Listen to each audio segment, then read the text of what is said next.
stress around family side of things, that does overwhelm me quite a bit. The job and things like that, I think it's safe to say that change is on my agenda. Change for good. I embrace that and I enjoy that change. I don't fear it. The rift between Meghan and the royal family has taken a new turn, one that has reportedly left her in tears. Reports suggest that Prince William held a meeting in the UK Parliament to consider stripping Meghan of all her royal titles. This comes after Meghan repeatedly spoke to the media, fueling tensions within the monarchy. So far, it remains unclear what action the UK Parliament will take, given the impact of her choices. But what was the outcome of Prince William's meeting? Could Meghan really lose her royal titles? Join us as we uncover the UK Parliament's move to strip Meghan of her royal titles. Why the UK Parliament is moving to strip Meghan's royal titles. According to reports, on the 29th of January, members of the UK Parliament held an extraordinary meeting to discuss whether Meghan should be stripped of their royal titles. Although the outcome of the meeting and any final decision are yet to be made public, there is something about this discussion that many believe is making both Harry and Meghan deeply uncomfortable. So why should Harry and Meghan be deeply uncomfortable about this meeting? Let's find out more. Whether true or not, this is not the first time reports have emerged claiming that Parliament may strip Prince Harry and Meghan of their royal titles. In mid-2025, similar reports surfaced, suggesting that lawmakers were considering such a move. Many believe the reason it never materialized may have been due to appeals or interventions by the king or other members of the royal family. However, based on public records and recent conduct, it appears that Prince Harry and Meghan have largely stopped using their royal titles. Royal titles are formal names and ranks that identify a person's place within a monarchy, showing their relationship to the sovereign and their role in royal life. In the United Kingdom, a royal title is given to members of the royal family and is often used to signal status, duty, and tradition. It is usually granted by the reigning monarch through what is known as the royal prerogative, meaning the king or queen has the authority to create titles, approve styles, and decide how they are used. Some titles come automatically by birth, such as being born a prince or princess, while others are conferred later as part of major life events like marriage, coming of age, or taking on official responsibilities. To understand how royal titles work today, it helps to trace how they developed in the UK over centuries. British royal titles did not begin as polished ceremonial labels.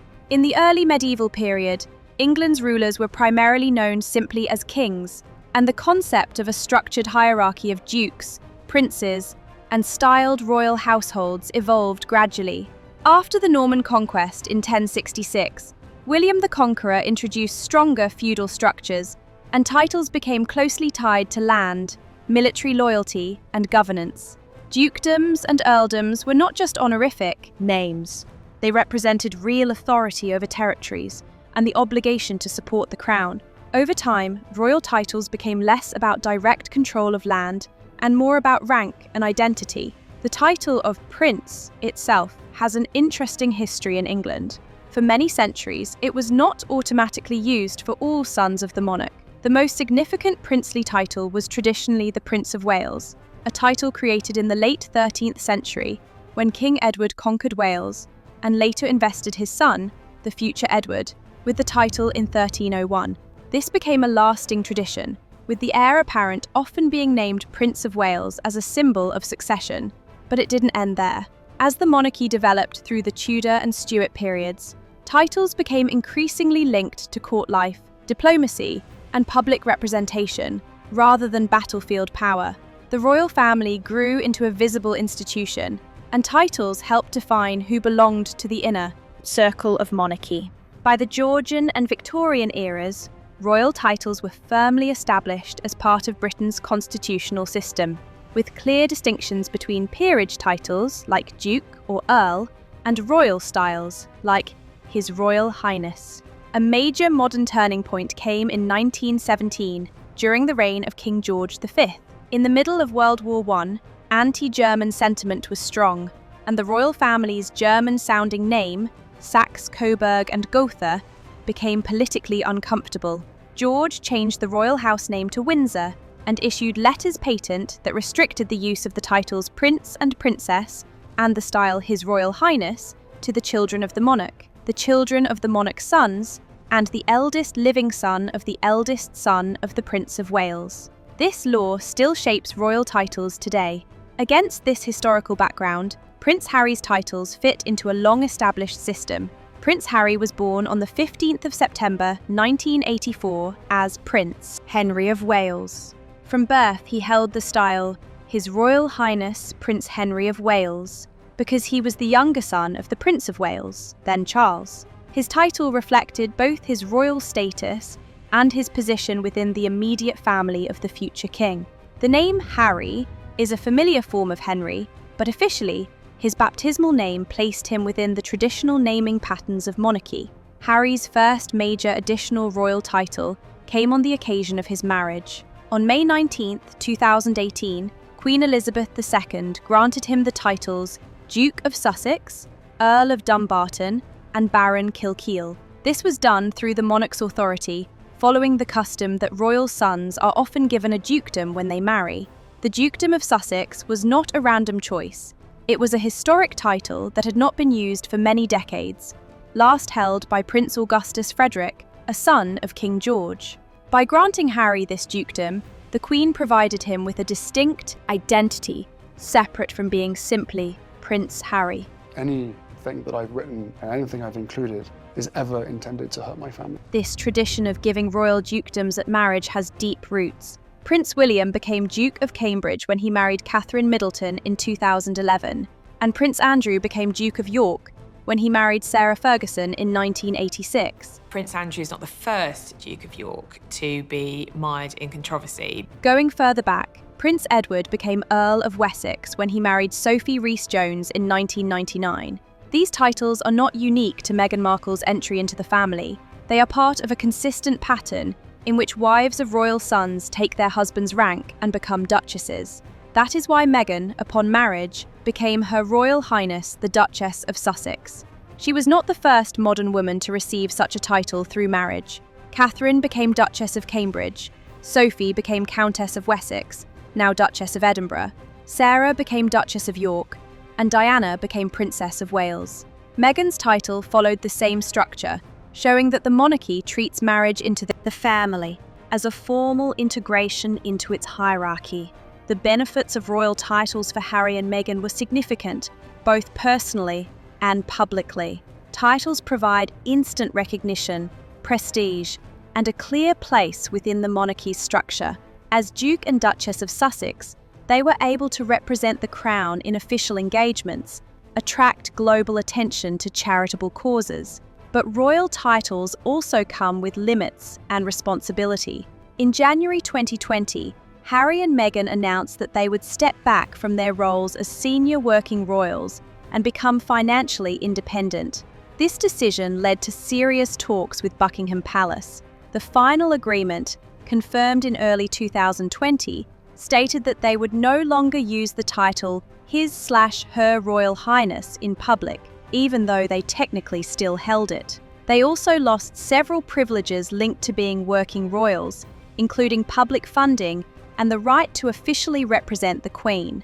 But here is the big question. Can the UK Parliament strip Prince Harry of his royal titles? What does the law actually say about royal titles? Keep watching, because we are about to reveal a little-known truth about how royal titles really work. The truth about royal titles. Royal titles in the United Kingdom may sound permanent when people hear them, but in reality, they only exist because the Crown and the state allow them to exist. A dukedom, an His Royal Highness style, or even the simple use of prince is not something a person owns like private property. It is something granted under royal authority, shaped by centuries of tradition, and sometimes regulated by law. That is why the question of who can remove royal titles is not just gossip about family drama. It is a constitutional question about how the monarchy actually works. In the modern system, the monarch is the source of honours and titles. Dukedoms, earldoms, and other peerages are created by the sovereign through letters, patent, which are formal legal instruments issued under the Great Seal. Because the monarch grants them, the monarch also has influence over how they are used. especially when it comes to styles like His Royal Highness or Her Royal Highness. However, once a peerage title has been created, it is not always as simple as the king waking up one morning and taking it away. Many royal titles are tied to laws and inheritance rules, so taking them away usually needs more than just the royal family being unhappy. This is where Parliament comes in, but people often get confused about how much power it has. Parliament can't just take away a royal title whenever it wants. Being royal isn't like being part of a club that can vote someone out. Still, Parliament has the highest legal power, which means it can make laws that change the rules about titles. Historically, when titles have been removed, it has usually happened through an act of Parliament rather than through the monarch acting alone. So the honest answer is that Parliament can remove titles, but only through a serious legislative process, not through a simple resolution or public pressure campaign. The clearest example is the Titles Deprivation Act of 1917. During World War I, several British royals and peers held German titles or fought on the German side. Public anger was intense, and King George wanted to distance the monarchy from anything that looked disloyal. Parliament passed the act, allowing titles to be removed from those who had supported Britain's enemies. If Parliament were to remove a title today, the process would likely begin with a bill being introduced, debated in both the House of Commons and the House of Lords, and then passed into law with royal assent. That is not quick, and it is not guaranteed. Titles are tied to inheritance, constitutional tradition, and the structure of the peerage system, so lawmakers are cautious. Parliament does not want to create a precedent where titles can be stripped simply because a person has become inconvenient or embarrassing. The monarchy survives partly because it operates above everyday political punishment. Looking back at history, the people who have lost royal titles usually did so for reasons tied to loyalty and legitimacy. One famous case is that of King Edward VIII. When he abdicated in 1936 to marry Wallis Simpson, he ceased to be sovereign. He was later given the title Duke of Windsor, but his position was fundamentally altered. Even more telling was the decision that Wallis would not receive the style of Her Royal Highness, which was a form of punishment through protocol rather than through Parliament. Edward did not lose everything, but abdication came with lasting consequences. Surprisingly, Edward wasn't the one that lost his royal titles. Another historical pattern is seen in cases where royals married without permission. Under the Royal Marriages Act of 1772, certain marriages required the sovereign's consent. Those who defied the rule could find themselves excluded from succession and treated as having damaged their royal standing. The monarchy has always guarded marriage as a constitutional matter because marriage affects heirs, legitimacy, and alliances. But it is also important to notice the opposite. Many royals have done grave things and still kept their titles. That is where modern public frustration often comes from. Prince Andrew is the clearest example. His association with Jeffrey Epstein and the civil lawsuit brought by Virginia Giuffre. I wasn't even in the category of being a human being. I was just a toy to be used. Caused enormous reputational damage. Yet, Andrew did not lose his title as Duke of York. Instead, Queen Elizabeth stripped him of his military affiliations and removed his use of His Royal Highness in an official capacity. It was a serious punishment, but it did not go as far as taking away the title itself. Even in the past, when there were scandals like adultery, money problems, or political interference, titles were usually not removed. Instead, the royal family often chose quieter solutions. This included sending the person away, removing them from public duties, or settling issues privately. The monarchy usually prefers to control problems quietly, rather than make them bigger. Taking away a royal title is seen as a last resort. It is a very serious step because it brings Parliament directly into royal matters, which the monarchy tries hard to avoid. This brings us to Prince Harry and Meghan Markle. Their case is different from Prince Andrew's. It is not about crime or court cases.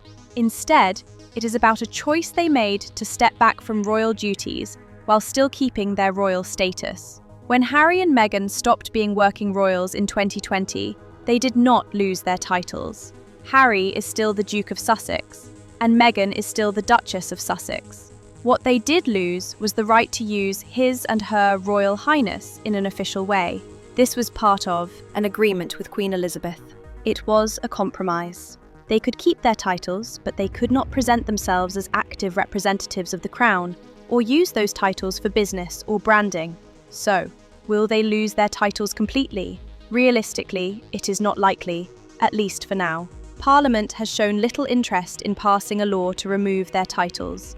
Harry has not committed treason or sided with an enemy of the country. While their interviews, documentaries, and Harry's book Spare have caused discomfort and embarrassment, that alone is not enough. But what exactly led to the tension between Meghan, Harry, and the royal family? Let's take a short walk back to how it all began. The truth behind the royal family rift. It all began when Prince Harry and Meghan were dating, and even in those early days, their relationship came with pressure that most couples never face. Harry was not just an ordinary man bringing a girlfriend home, he was a prince, raised inside a very strict royal system. Meghan was coming in as an outsider, an American actress, a divorced woman, and a biracial woman. From the beginning, their relationship was watched closely, and what should have been private quickly became public. That was the first sign of how difficult things would become between them and the royal family. As their relationship became serious, Meghan was thrown into royal life very quickly. She did not have years to slowly adjust. Instead, she was suddenly expected to learn royal rules, attend events, and handle intense media attention. Every small thing she did was judged. The way she dressed, the way she spoke, and even the way she held her baby bump became daily news. At the royal baby bump, Meghan Markle, the Duchess of Sussex, got right to work as the new patron for 4 charities. Harry later said he believed the press treated Meghan much more harshly than other royal women. He felt it was not only unfair, but also linked to race. Meghan felt exposed, while Harry felt desperate to protect her. At the same time, the palace has always followed an old approach: never complain, never explain. The royal family usually stays silent and waits for media storms to pass. But Harry did not want silence. He wanted clear support for Meghan. This difference created early tension. Meghan expected protection, but the institution expected her to endure the pressure quietly, as others had done before. Once Meghan officially became part of palace life, she later described feeling lonely and unsupported. She said she struggled emotionally and felt trapped. In her interview with Oprah Winfrey, such an obsession about anything in my world, including tracking down my parents. She explained that she even had suicidal thoughts and did not receive the help she needed. This became one of the most painful parts of the conflict. As time went on, another major issue made the situation even worse. Meghan and Harry revealed that there were conversations within the royal circle about the skin color of their future children. They suggested that someone had raised concerns about how dark Archie might be. This shocked many people worldwide, touched directly on race, something the monarchy rarely discusses openly. The palace responded carefully, saying that recollections may vary, but the damage was already done. Harry felt hurt and angry, believing Meghan was not fully accepted. Alongside this, Meghan faced endless cruel rumors online. Some conspiracy theories even questioned the paternity of their children, Archie and Lilibet. These stories had no real evidence, but they spread widely. Meghan and Harry saw them as part of the toxic environment they were living in. Harry believed the palace did not do enough to stop these lies. He felt that silence allowed the cruelty to grow. The tension was not only between Meghan and the media, it also became personal within the family. Harry's relationship with his brother William began to suffer. In his memoir, Spare Harry claimed that William physically attacked him during an argument about Meghan. This was a shocking claim because it showed how deep the conflict had become behind closed doors. William, who is expected to represent stability as the future king, was placed in a difficult position. Harry, once seen as the relaxed younger brother, was now sharing painful family issues publicly. All of these problems were building when Harry and Meghan started thinking about stepping away from royal duties. In early 2020, they announced that they wanted a new arrangement. They hoped to become financially independent while still supporting the Queen and keeping some royal roles. But things didn't go the way anyone expected. The monarchy is not built for part-time royals. The royal family rejected the idea of being half in, half out. So Harry and Meghan made the decision to leave fully. This choice had serious consequences, especially financially. While Harry had inheritance money from Princess Diana, royal life also comes with major institutional support. Working royals receive funding through royal arrangements, and they also benefit from palace, staff, housing support, and security. By stepping back, Harry and Meghan lost access to that structured support. They moved to North America and had to build an independent life from scratch, which is extremely expensive. One of the biggest issues after leaving was security. Harry argued that the threats against him did not disappear just because he stepped away. He was still a prince, still globally known, and still a target. However, the UK government decided that he would not automatically receive the same publicly funded police protection as before. Harry strongly disagreed and launched a legal battle over the decision. He even said he was willing to pay for security, but the issue was not only money. State-level protection includes intelligence and official systems that private security cannot fully replace. At the same time, Harry and Meghan needed new sources of income. They signed major deals with Netflix and Spotify and began building a public brand outside the palace. This was controversial because royals traditionally avoid commercial work. Supporters argued that they had no choice since they were cut off financially. Critics argued that they were using royal fame while criticizing the institution. Either way, it showed the reality. Independence came with huge costs, and they needed money to sustain their new lifestyle. The Oprah interview became another turning point. Meghan spoke openly about feeling silenced, mistreated, and unsupported. Harry spoke about disappointment in his family and fear that Meghan would suffer like Diana did. The royal family, which values privacy above all else, was shaken by such public exposure. After that, the chances of a quiet family reconciliation became smaller because the conflict was now worldwide news. Even after Oprah, more tension followed through documentaries, interviews, and Harry's book. Each public revelation made trust harder to rebuild. The royal family likely felt that private matters were being turned into entertainment. In the end, every public story pushed the family further apart and made trust hard to rebuild. Do you think the outcome of the UK Parliament meeting will affect Meghan? Share your thoughts in the comments below. Don't forget to like and subscribe to our channel. Also, click on the next video on your screen. You won't want to miss it.